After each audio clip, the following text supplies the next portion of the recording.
Seperti yang kita ketahui, hampir semua yang ada di sekitar kita merupakan materi.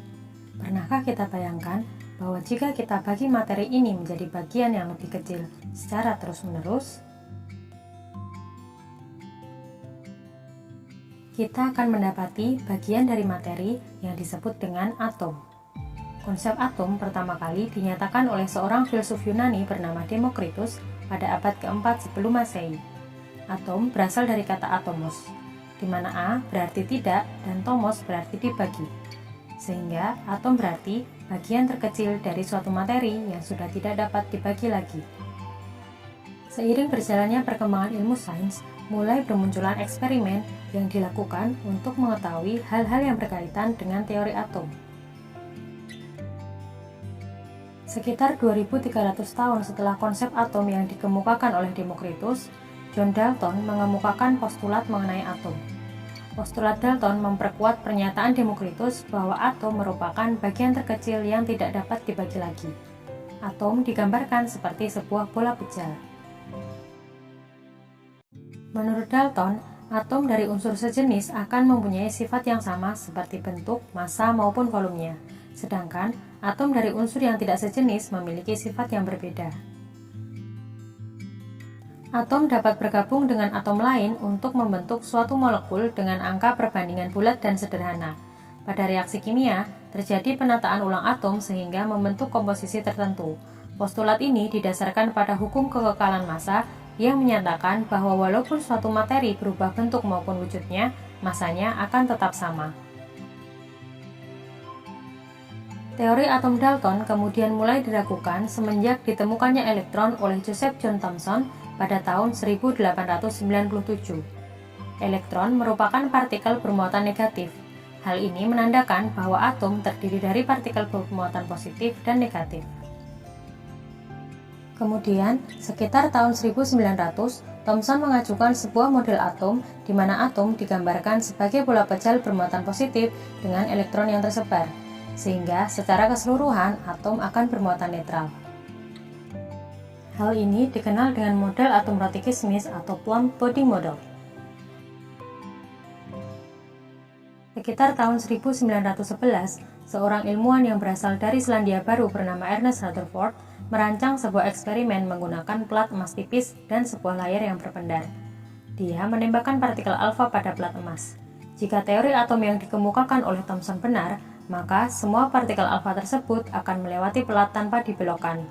Sebagian besar memang dapat melewati plat emas tipis tersebut, namun beberapa partikel alfa ternyata dibelokkan pada sudut yang cukup besar, dan bahkan ada juga yang hampir dipantulkan kembali. Penjelasan dari hal ini adalah partikel alfa dibelokkan atau dipantulkan oleh sebuah partikel subatomik bermuatan positif yang terkonsentrasi di suatu area kecil yang disebut inti atom.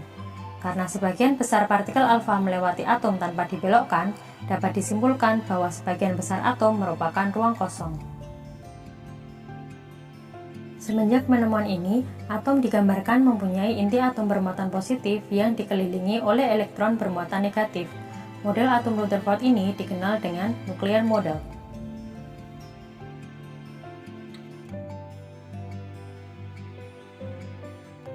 Pada tahun 1913, Bohr memperbaiki teori atom yang dikemukakan oleh Rutherford. Ia menggunakan hipotesis Max Planck mengenai mekanika kuantum untuk menjelaskan tentang energi elektromagnetik. Bohr menjelaskan bahwa elektron mengelilingi inti atom pada suatu lintasan yang stasioner. Lintasan stasioner ini disebut orbit atau kulit atom.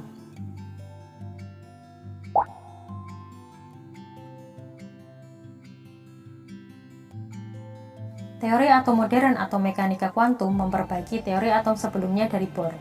Beberapa ilmuwan turut andil dalam pengembangan teori atom mekanika kuantum seperti Louis de Broglie, Erwin Schrödinger, dan Werner Heisenberg.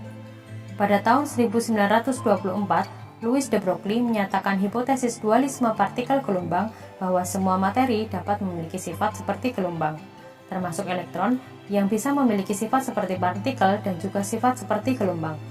Pada tahun 1926, Erwin Schrödinger merumuskan persamaan matematis yang kini disebut persamaan gelombang Schrödinger yang memperhitungkan sifat seperti partikel dan seperti gelombang dari elektron. Fisikawan Jerman Werner Heisenberg menemukan bahwa tidak mungkin untuk mengetahui momentum dan posisi elektron secara pasti yang dikenal dengan prinsip ketidakpastian. Jadi, jika kita tidak dapat mengukur momentum atau posisi dari suatu elektron, kita tidak bisa mengatakan bahwa elektron dalam atom tersusun dalam sebuah orbit yang melingkar. Dengan pemikiran ini, penentuan elektron di sekitar inti hanya dapat dideskripsikan sebagai sebuah probabilitas atau kemungkinan. Dengan kata lain, ada daerah tertentu yang merupakan kebolehjadian ditemukannya elektron. Daerah ini disebut dengan orbital. Karena didasarkan pada probabilitas, model atom mekanika kuantum biasa digambarkan seperti awan yang merepresentasikan daerah kemungkinan ditemukannya elektron. Karena itu, model atom mekanika kuantum sering disebut model awan elektron. Demikian video penjelasan mengenai perkembangan teori atom, semoga bermanfaat.